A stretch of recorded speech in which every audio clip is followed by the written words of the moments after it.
तो दोस्तों अभी मैं एक न्यूज़ पढ़ रहा था, न्यूज़ देख रहा था, पढ़ रहा था। तो मैंने देखा एक न्यूज़ फ्लैश हुआ कि अभिजीत भाई जो है सीजेपी के, उनके ऊपर इन्वेस्टिगेशन होने वाला है। ओके, तो इन्वेस्टिगेशन किस चीज़ को लेके होने वाला है? ये जो इन्वेस्टिगेशन होने वाला है, जो फॉरेन फंड इनके पास आया प्रोटेस्ट में, उसके बारे में।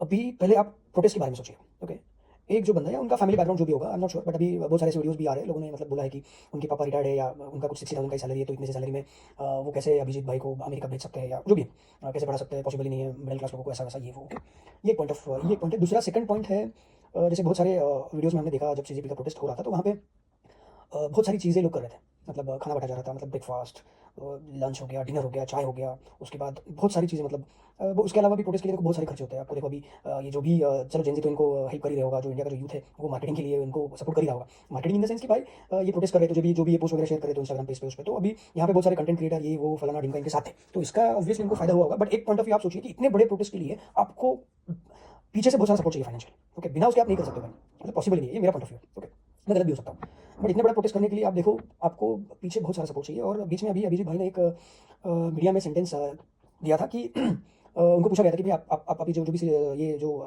प्रोटेस्ट चल रहा है, प्रोटेस्ट के अंदर जो भी फंड आ रहा है, तो वो फंड बाहर से आ रहा है, कहाँ से आ रहा है, ऐसे कुछ पूछा। तो उन्होंने सीधा अमित शाह जी का फेल्योर बताया। उन्होंने बोल दिया कि भाई फिर अगर हमें जो अगर फंड मिल रहा है, तो इसका मतलब अमित शाह जी का इसमें फेल्योर है, क्योंकि उनको पता ही नहीं चला कि हमारे पास फंड आया या कहाँ से आया, कैसे आया, जो भी। तो उन्होंने मोटा भाई को बीच में ले लिया। भाई अभी मोटा भाई तो मोटा भाई है। ओके, तो अभी गवर्नमेंट ने इनके ऊपर चालू कर दिया इन्वेस्टिगेशन करना। तो क्या ज़रूरी है?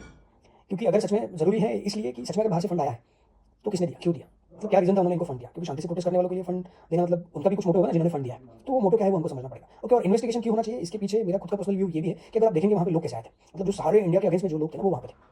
जो मतलब इंडिया के टुकड़े करना चाहता है, यहाँ पे जो इंडिया का जो अभी स्टेबल सिचुएशन है उसको खराब करना चाहता है, जो गवर्नमेंट में है, करंट गवर्नमेंट है, उसको गिराना चाहता है। ओके, तो ये सारी चीज़ें हैं, जो टुकड़े टुकड़े गैंग है, वो सारे वहाँ पे सपोर्ट करने के लिए आए थे, बराबर है। तो और ये तो जग जाहिर है कि भाई ये जो टुकड़े टुकड़े गैंग है, उनको कहाँ से फंड मिलता है, कहाँ से पैसा मिलता है, वो तो सबको पता है, बराबर। वैसे ही तो वो बोलते नहीं है, करेक्ट। तो इसकी वजह से भी इस चीज़ की जाँच होनी ही चाहिए कि भाई ये इनको पैसा कहाँ से मिला, मिला तो कैसे ये यूज़ कर रहे हैं, कहाँ यूज़ कर रहे हैं। ओके, और गलत जगह पे, गलत जगह के लिए अगर ये यूज़ करें तो इनके ऊपर भी कार्रवाई होनी चाहिए। और दूसरा चीज़, अगर इन्होंने यूज़ नहीं किया है एग्जाम्पल, तो ये तो क्लीन चिट है उनके लिए, और ये तो और बड़ी जीत हो जाएगी। तो ये तो खुला छाती ठोक के कह सकते हैं कि भाई हमने देखो कुछ गलत किया ही नहीं, हमको कुछ फंड मिला ही नहीं है। ओके, तो ये इनकी और एक जीत हो जाएगी। ओके, तो इसके हिसाब से, मेरे हिसाब से तो जाँच होनी चाहिए और इसका आउटकम बाहर निकलना चाहिए कि भाई एग्जैक्टली हुआ क्या है। क्योंकि अभी आप देखो बाजू की कंट्री में देखो, एक नेपाल का केस है देखो। नेपाल की जनसी जो है वो रस्तों पे आ गई, क्योंकि उन्होंने पूरा गवर्नमेंट उल्टा पुल्टा कर दिया। बाद में दे आर रियलाइजिंग कि भाई अभी हमने गलती की क्या। क्योंकि बहुत सारी ऐसी चीज़ें सामने आया कि जिस गवर्नमेंट को चुन के दिया उसमें भी काफ़ी कमियाँ निकली।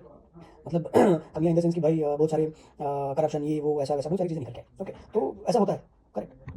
तो उसके हिसाब से हमारे इंडिया को स्टेबल रखने के लिए ये ज़रूरी है। हाँ, अगर कल उठ के कोई भी आएगा और किसी चीज़ के लिए बैठ जाएगा धरने पे और बोलेगा कि भाई आप रेजिग्नेशन दे दो, ये करो वो करो, तो इसको भी बढ़ावा मिलेगा। ओके, तो अगर ये गलत तरीके से हुआ है तो इसकी छानबीन होनी चाहिए भाई, और अगर सही तरीके से हुआ है तो it's a win win situation to CJP party और जो भी अभिजीत भाई है उनके लोगों के लिए।